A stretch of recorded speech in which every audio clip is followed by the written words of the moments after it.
ఎరి అందరూ రాగలిగిన వాళ్లే, అందరికీ ఇదే ఆహ్వానం, తప్పకుండా రావాలని మిమ్మల్ని అందరినీ ప్రార్థించడం కోసమే ఈ కాకాని అనేటువంటి ఈ ఈ నగరానికి రావడం జరిగింది.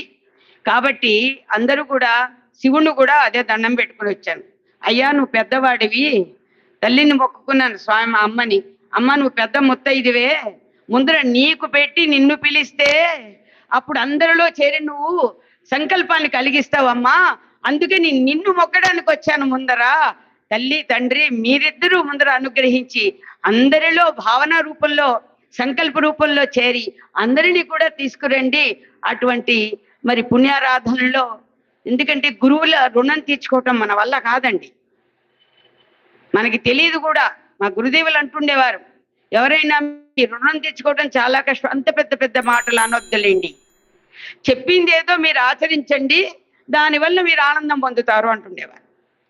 ఎవరి ఇల్లు పండుతోందండి ఇప్పుడు? మన ఇల్లే పండుతోంది. ఇక్కడ ప్రతి చోట లాభం ఎక్కడంటే ఆధ్యాత్మిక శక్తిలోనే మనం లాభాన్ని పొందగలుగుతాం.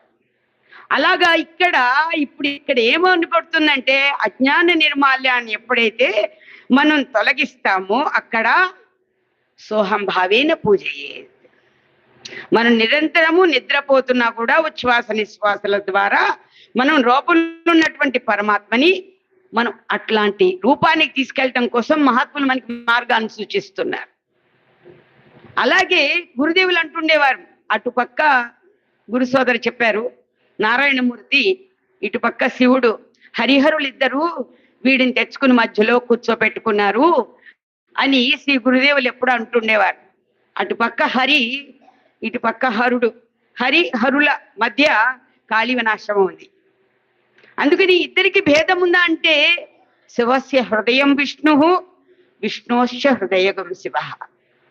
శివుని హృదయంలో ఎవరున్నారంటే విష్ణువు ఉన్నారు, విష్ణువు యొక్క హృదయంలో ఎవరున్నారంటే శివుడే ఉన్నారు. వారిద్దరి మధ్య ఎవరైతే భేద దృష్టి చూపిస్తారో వాళ్ళు తరించడం కల్లా, ఎవరైతే అభేద దృష్టిని కలిగి ఉంటారో తప్పకుండా తరిస్తారు అని మనకి వేదం చెప్తుంది. శివస్య హృదయం విష్ణు, విష్ణోశ్చ హృదయం శివ, యథా శివమయో విష్ణు ఏవం విష్ణుమయ శివ. ఎలా అయితే శివుడు అంతటా ప్రకాశిస్తున్నాడో విష్ణువు కూడా ఆ విధంగానే ప్రకాశిస్తున్నారు. వారిద్దరికి విడదీయడానికి వీలెక్కడుంది? శివునకు